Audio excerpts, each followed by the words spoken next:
in 2011. This is Skyrim. It looks beautiful.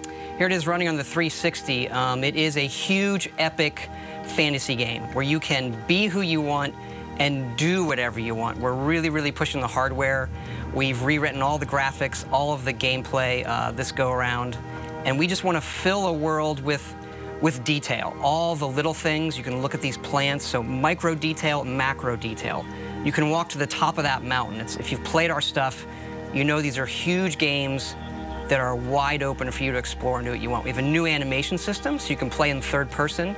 So some nice blending on the character. That is Dragonborn. That is, you can be whoever you want, male or female. This is the character we're showing. So a lot of people like to play in third person, so it's a real viable option this go around.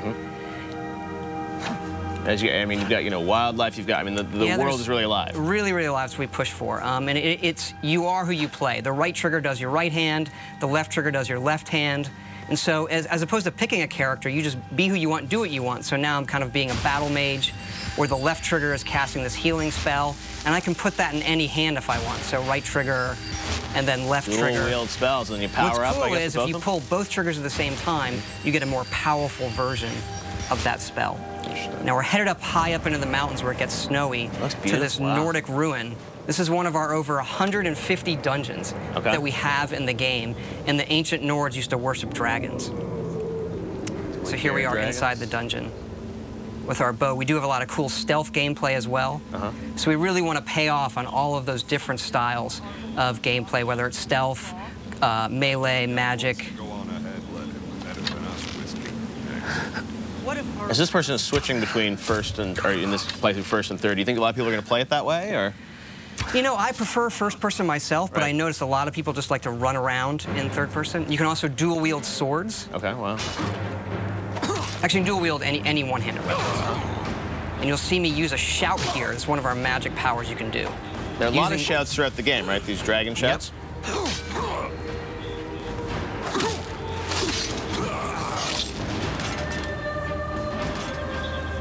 And up here we're seeing the undead, the Draugr, who live in this Nordic ruin.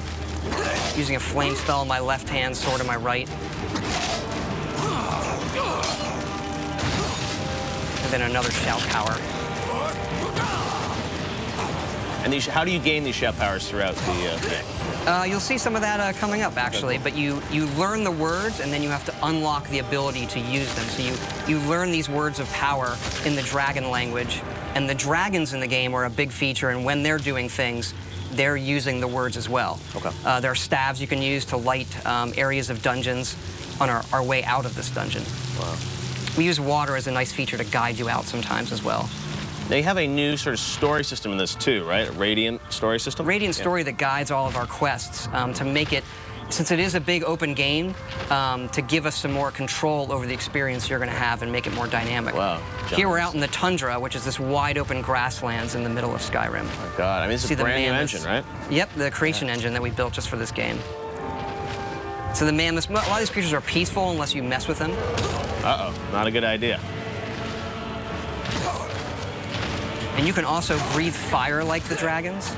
That's one of the shouts. Okay. I'm going to use coming up here. Dragon breath.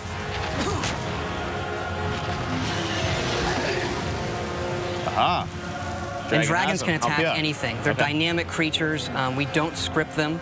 So when we're playing the game, we don't know what they're going to do often. They are these big boss fights that are dynamic and interesting in ways that we've never experienced in a game before. Now, I read a rumor online this week that the game is over 300 hours, or you can spend at least 300 hours in the game. There is at least 300 hours in it. We kind of have stopped counting. There was so much stuff in this game. Oh, and here's a battle with a non-friendly dragon. Kind of getting some help from the guards of this tower here. And then when they die, you absorb their souls, and this allows you to unlock words of power, shouts that you've learned, and power them up. And then we also have fights in the game in times where there are multiple dragons. So here comes another one up there, a frost dragon. They're even more powerful than the dragon that I just defeated with the help of the guards. And what's cool about this game is, dragons are not just going to come into the, the final 10% of the game. I mean, you're going to see them throughout the game, right? They are creatures like any other, and you see them not from the initial get-go, but you see them throughout the game, yes. I was reading your character sort of starts this game. You're on your way to your execution. Is that true? You are being led to your execution. This is another shout there, Storm Call. So this calls a storm that brings lightning down to defeat your enemies. One of the more powerful shouts. Right.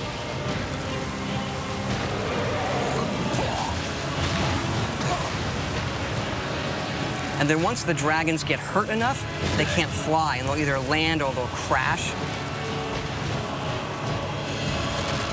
And how will your relationship with these dragons change throughout the game? I mean, obviously, there's some that will be friendly to you. I don't want to quite spoil it yet, but they all aren't out to destroy the world. And why they're back and what they want is part of the mystery of the main quest in the game that you're going to uncover. Wow, very cool. Justine, are there any questions from fans for Todd? I have a question here from Jerry V on Facebook. Says, love the guilds in Oblivion. I wonder if the factions are going to return. Do you think it'll happen? We do have factions returning. Our three main factions are the College of Winterhold, which is like for the mages, the Companions, which is our warrior guild, and then the Thieves Guild, of course. Right. Very cool. And there's the beautiful Skyrim logo, and the date we know is going to be 11/11/11, which is coming out in November. Very cool. Justine, any more questions? Let's see, Player22 on Twitter says, loving the new engine. Can't wait to see more. Curious with how many environments they will have in Skyrim. There's a lot. It's another thing where we stopped counting. I mean, we have 7 major different regions in the game. You've seen some of that where we get into snowy mountains and pine forests and fall forests, that open tundra, lots of different dungeon types. I mean, we go at this each time trying to make the biggest, craziest role-playing game we possibly can and let people just do whatever they want.